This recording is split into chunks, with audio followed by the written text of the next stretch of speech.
Hey, what's up, guys? Poppin' in Steve. About to react to this vid by Fly Trends. It's titled Gordon Ramsay Protects His Staff. Okay, so he's going to protect them basically from getting cursed out by customers, maybe. Who knows? He like, hey, y'all can't talk to them crazy. Only I can. Only I can curse them out and verbally abuse them. Y'all can't. I guess that's his energy. Anyway, let's see how he protects them. Let's watch.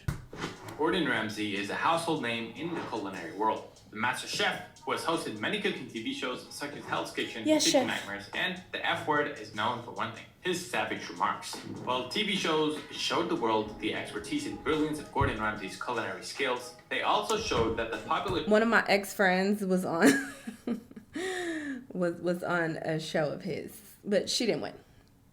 Probably her karma. If you are on my Patreon, you know. If you know, you know. If you know the tea, you know the inside tea. If you don't, then too bad. The chef has more than gifted culinary hands. His sharp mouth and savage comebacks and comments are actually some of the highlights of these shows, and they keep viewers coming back for more. You might be used to his apprentices and waiters sitting at the receiving end of his harsh remarks, but what if we told you that there's a warm and compassionate side to Gordon Ramsay? In this video, we share 10 heartfelt moments where Gordon Ramsay stands up for waiters, especially with rude customers and business owners. You just might change your opinion of Ramsay after this video. The first moment is from an episode of Kitchen Nightmares where Gordon Ramsay discovered that one of the servers, Miranda, only got paid by the hour and did not get tips for all the hard work she did. Good tips? I don't make tips. So now you must be the only server Is that not illegal? in this country I know. that doesn't get tips. Alright. Now, everyone knows that tips should go to servers and waiters in a restaurant, but the owner of this restaurant had other sinister plans in mind. However, for some reason, Gordon was livid when he found out that Miranda's tips were not going to her, but instead they went to the owner of the restaurant. Wow. Okay, great. Thank you. You're welcome. Seeing as Ramsay has dealt with many crazy and stubborn restaurant owners Girl. before, he was quick to step in and make things right. Ramsay called on Sammy to talk to him about the issue. Yeah, I just found out cool. something pretty major. Miranda, the young girl? Yeah. You go give her a tip. To which Sammy confirmed the allegation and tried to justify his position. Unwilling to admit that he was wrong, Sammy claimed that he did most of the work around the restaurant and he deserved more tips than Miranda, who actually served the customers that gave those tips. Then bring me the people who's going to do their job, and I don't have to interfere. They can take the whole tips for them. If you see, I already took 3 orders by myself and sent them already to the... You're the owner. Yeah, Ramsay get was your having none of that and restaurant. proceeded to Stupid. inform some customers that their tips go to the owner and not the waiters and servers. Speaking of horrible owners cheating their staff, this is another situation where Gordon Ramsay had to step in to defend a server's tips. Ramsay had accepted to work with Robert Dean II, the owner of Juniper Hills Inn. Everything was going just great until Ramsay checked the bookings and reservations that the inn had in the past few months. He then discovered that not only did the owner's friends stay in the inn for days, eating and drinking for free, but they also did not tip the waiters and servers in the inn. He proceeded to speak with the waiters and he discovered that when the waiters did get tips, their boss, Robert Dean, took a share out of it. He's worked with the servers before and accepted a portion of the tips. Oh, yeah, God, he's taking their bloody tips. This guy is mad. Ramsay was not pleased at all. This the other reason why I don't this is not a big part at all. But I remember hearing this before too at a restaurant some years ago where the waiter, he was telling us that the restaurant gets a portion of his tips. I don't know how much, but he definitely told us that. And we was like, what the fuck? At least he got some of it. The other last person, he was taking all her money. That's just robbery. But even when they take a portion of it, it's like, that's really fucked up. You already paying them really low and then you want some of their tips as well? Like, that's so greedy. Because if there's anything he eats more than mediocre food, it's badly treated staff. He decided to confront Robert about it, but was further dissatisfied when the inn owners didn't have any valid reasons for their actions. I thought I needed to have somebody here, rather than having 2 other guests in the hotel all by themselves, to have more energy.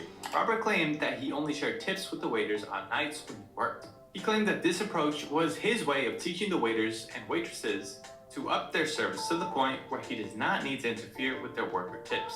On nights that I work, I did take tips. That is disgusting. I have tried to work with my staff to teach them that this is the way I want service done. You're so bad. I take a percentage of the tips based on the amount of work that I do. Gordon Ramsay was not having any of it You're and so bad. ultimately decided to quit his new job at the end out of solidarity with the cheated waiters and servers. Period. Oh dear.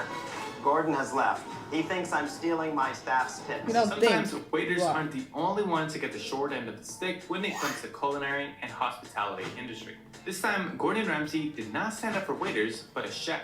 In Jack's restaurant, the team was struggling to meet with the orders and deliver food as needed to their customers. This is because the new chef, Aaron, was new to the restaurant and hadn't quite gotten the hang of things just yet.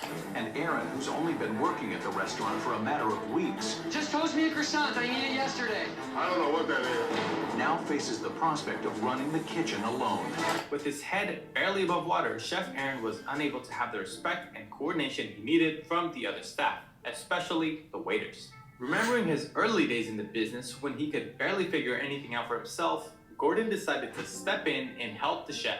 Ramsay noticed the lack of effort and cooperation on the part of the kitchen staff and spoke to them on behalf of Chef Aaron. He explained how things were from the chef's perspective and encouraged them to be more cooperative so they would have a smooth operation. In his words, the restaurant would need to adapt to change if they wanted to stay in business. However, the change would happen without the kitchen staff if they failed to work with Aaron. And each and every one of you have to step up to the mark. This restaurant hasn't got long to go unless we change. We're changing, with or without you. So do as the chef says and listen, okay? It was good that Chef Ramsay came in and kicked them between the legs, and they said, hey, get you together and get out. Sure enough, the kitchen staff buckled up and everyone was suddenly in much needed sync. How many waiters have had to placate angry customers who want nothing but trouble? But we might not know the exact number. We're pretty sure it's a whole lot. In this video, Chef Gordon Ramsay did not only defend his waiters. Why they showed? I feel like they were implying that you a difficult customer if you send food back. Cause why they got him like sending the food back and then he talking shit about, well, not talking shit, but he's basically saying, oh, how customers are difficult. Listen, if I'm paying for some food and it's not hitting or something wrong with it, I'm sending it back. It's going the fuck back. I know some people feel like weird about that. How you feel weird when you paying the money?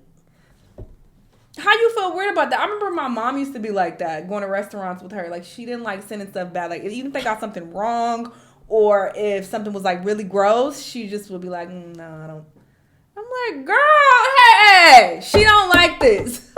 Take it back. Like, what the fuck? I'm not about to pay my money and the shit is wrong or just disgusting. Bye. So I don't think there's nothing wrong with that. I don't know why it's frowned upon. The fuck? It's your money. How you timid about how you spending your money? Like, come on. Of course, don't be no caring about it, but if it's reasonable, I think you should take stuff back. Send it back. But we might not know the exact number. We're pretty sure it's a whole lot. In this video, Chef Gordon Ramsay did not only defend his waiters, but also the young chefs working under him. The night started off great. And I'm always polite about it. I'm never Quite a few rude. had I'm very many nice words to say to about the chef. I'm very nice to workers because I used to work in fast food. And just because there's no need to be rude to people and because they can spit in your food. All those reasons. I'm always very polite about it. Of course, when everyone praises someone or something, there's always that one person who chooses to do the opposite just because they can. Things can get rowdy and complicated in the kitchen, and Bruh, the sometimes worst getting thing you've ever orders out had. as fast as possible is pretty hard. This is a scenario in this video where Everybody Gordon else Ramsay likes had to it. stand up for his chefs and waiters when customers came for them. The first set of customers that tried to cause a little trouble for the chefs was a group of young women. They started their confrontation by trying to get Chef Ramsay's attention, but knowing the situation at hand, Ramsay thought it was best to ignore them and work hard to resolve the solution. Two salmon well done. Can you just shut up for 30 seconds? Two salmon well done. He told the waiters to do the same so that they wouldn't make a scene. Let's go. Just ignore these bimbos. Nobody will listen to us. Are you that arrogant? You haven't got a clue what's going on behind me? It seems like you have a lot of amateur sous chefs. This was where Gordon had had enough and told him to go sit down because he was talking from his rear end. Right. Finally, your head's coming outside your arsehole. Now sit down, you dick. Have you ever wondered what would happen if you called Gordon Ramsay's perfectly curated dish a piece of paper? Well, this woman did, and she immediately regretted it. In this video, Chef Gordon was working with his restaurant team to serve customers when this woman said that her food had no flavor at all. How has absolutely zero flavor. It's like eating a piece of paper. Even though they had already prepared the dish all over again just for her, she angrily storms out of the kitchen to rudely confront Ramsey and his staff. Not willing to deal with her tantrum, Gordon dismissed her and prevented her from harassing any of his staff. It's the same goddamn thing. You played it. The same thing. Oh gosh, I am so going back to One beef salad, entree. You One plus almost one New failed. York steak. Jeff!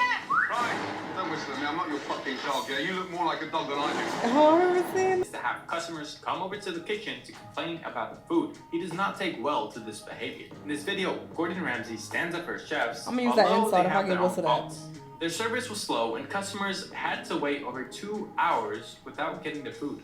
In this video, Gordon was on a new project to help That's the a long historic time. Colomon Inn But I was build just a better experience. However, what he found surprised him so much that he had to call a meeting between the owners and the staff. He discovered that there needed to be more connection and communication between the owners of the inn and the staff. Also, the staff, especially the manager Mandy, were overworked and were clearly burnt out. Gordon highlighted how stressed and overworked the staff are and urged the owners to do better. However, the owners had other ideas as they refused to agree with Ramsey. In the end, the manager had to leave in anger after complaining more bitterly about her working conditions at the Colomon Inn. It's really annoying. I want people who are committed. Committed? You, I've been here for 3.5 years. You stupid. You just got here. In this clip, Gordon Ramsay was working with the owners Damn, of that's Amy's dedication. Baking 3.5 Company years? I to ain't help never him worked with the service. nowhere for that While long. there, he Jeez. discovered quite a few things. I didn't work anywhere only was longer the cook than bad, but the owners of the 6 restaurant didn't give the waiters tips. maybe longer than He that. also discovered that Amy, one of the restaurant owners, was very rude It's and my longest unpleasant job. to her staff. Gordon decided to sit down with the owners and talk to them about the poor operation of the restaurant, standing up. And with that, we have come to the end of this video. Period. Every time I go to Vegas, I always want to go to Hell's Kitchen. He also has like a burger spot in Vegas, and he has another restaurant that's opening, or maybe it's already open. It's a newer restaurant. He has quite a few restaurants in Vegas. Vegas got some fire food, okay? There's this spot that they have called it's everything that the Cheesecake Factory wishes it was. What is it called? Shit. Grand Lux Cafe. That's what it's called. They have this shrimp. What is it called? It's pasta with like fried shrimp on top and this cream sauce. It's not fettuccine. It's something else. I want to say it's like shrimp linguine something. That's the name. It's so good. It's so good. The last time I was in Vegas, I literally delayed my flight so I could eat there. Cause my flight was too early, and I literally went online and like pushed my flight back. I paid extra money. I don't remember how much I paid, but whatever I paid, it was worth it. But I had to push my flight back just so I could have that particular dish. It's so fire. Every time I go to Vegas, I need to get it. Anyway, the point is, Vegas got fire food, and I need to try one of his restaurants the next time I'm in Vegas. Anyway, y'all let me know what y'all think, though. Let me know what other videos you want to watch, and I'll see y'all on the next one. Bye!